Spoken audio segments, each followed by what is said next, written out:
The Dallas Mavericks, but we begin with significant injury news in the women's game. USC superstar JuJu Watkins, as they were up early on Mississippi State on the way to a big win. This is the dreaded non-contact. Right knee buckles. And I say non-contact. Clearly there's some contact there, but it appears that that right knee was already giving way. Significant pain, helped off the floor by trainers. USC wins, but they lose their superstar player for this game, perhaps more. Holly Rowe joins us from Los Angeles. And Holly, we see it, and it has that dreaded look of a significant injury, but we don't know, and you're there. What more can you share with us at this point?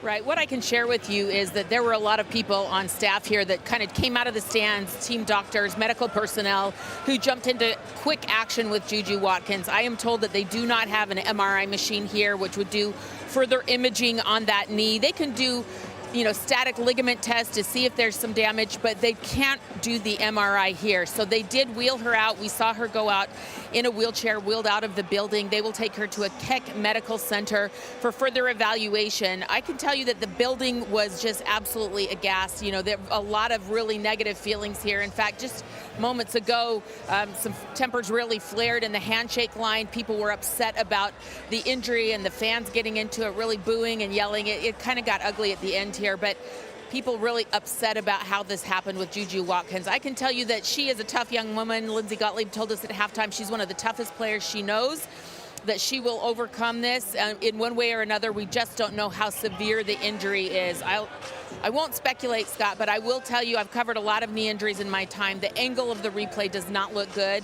It would be a surprise if this isn't a significant knee injury, but we will not speculate and hope that the magnetic resonance imaging will be going well for her at Keck Medical Center right now. I said non-contact. I misspoke there clearly as I'm looking at the knee, and there is some contact there. And you said the tempers flare. You understand that the fans and the building being emotional because this is a true superstar and someone who carries herself with just grace in every possible way. Were there feelings that shove was something that contributed to that fall? Yeah, things got pretty ugly in the building. Every time that player would touch the ball from then on, they would get booed. And in the handshake line just now, some words were exchanged, and people really had to get in between the two teams and separate them. So just, some bad feeling here. She is beloved here in this community, and these people here love JuJu, and her teammates, of course, having her back. So just an unfortunate situation all the way around. And I am sure no one is ever going to intentionally harm someone, but just that's how basketball goes, and it was some contact on that play, and people felt some kind of way about that. Understood. Holly, appreciate the time, the perspective. Be well, travel safely. Thank you.